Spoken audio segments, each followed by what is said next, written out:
So this week began with the news that Robin van Persie will be making a return to his boyhood club Feyenoord after 14 years away from the Rotterdam Giants. RVP certainly isn't the only player to return to their hometown or first club in the swan song of their career. His former Manchester United strike partner Wayne Rooney did just the same when he rejoined Everton in the summer. In fact, when we began drafting this 7, there were a couple of pages of notable players to return to either their hometown club, such as Nick Barmby at Hull City, and/or their first club, such as Rui Costa rejoining Benfica. Clearly then, there was no shortage of options, so before you take to the comments saying you forgot Marc Hughes or Gerard Pique or anyone else for that matter, we probably didn't. It's just there are literally hundreds of players and only 7 spots. So we've just selected a mixture of well-known and more obscure examples.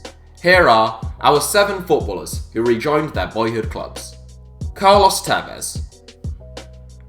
Another very recent transfer, Carlos Tevez made his second return to Boca Juniors earlier this month. The Argentine international, who has had a brilliant career with the likes of Manchester United, Manchester City and Juventus, first rejoined Boca in 2015. The move came as some surprise, with Tevez still starring for Juventus and having just reached a Champions League final. He helped Boca win the league that year before making a lucrative move to China. His time with Shanghai Shenhua was hugely underwhelming though, and Tevez left with deep pockets but a damaged reputation.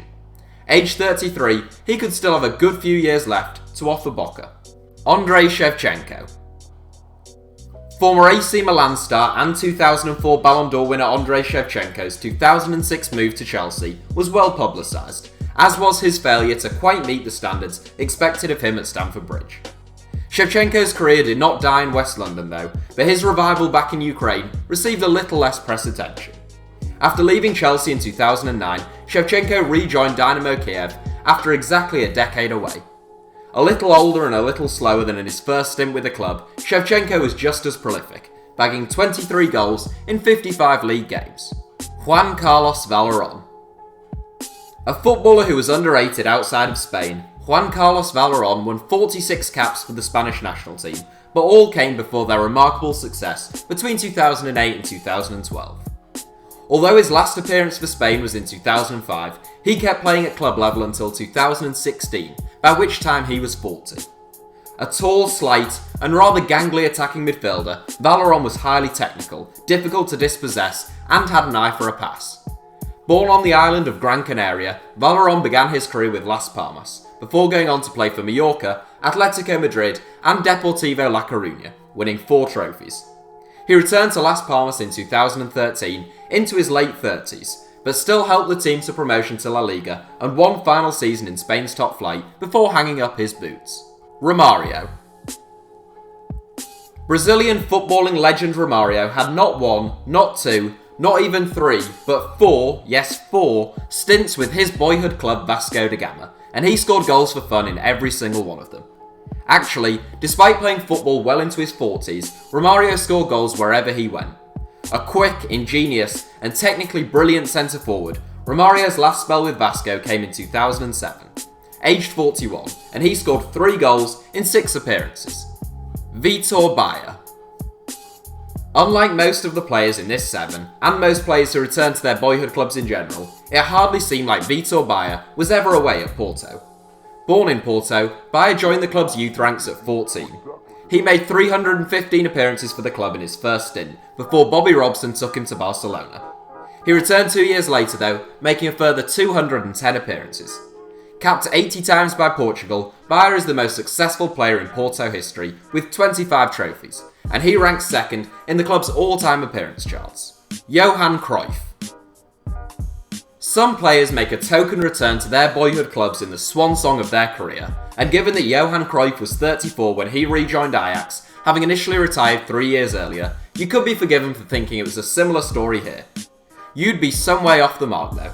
The greatest Dutch footballer of all time was back with a bang. In 2 seasons with the club, where he won 3 European Cups in the 1970s, Cruyff scored 16 goals in 46 games, helping the club to win back-to-back league titles and 1 domestic trophy. At 36, Ajax were daft enough to think Cruyff was done. They didn't renew his contract, so he left for arch rivals Feyenoord.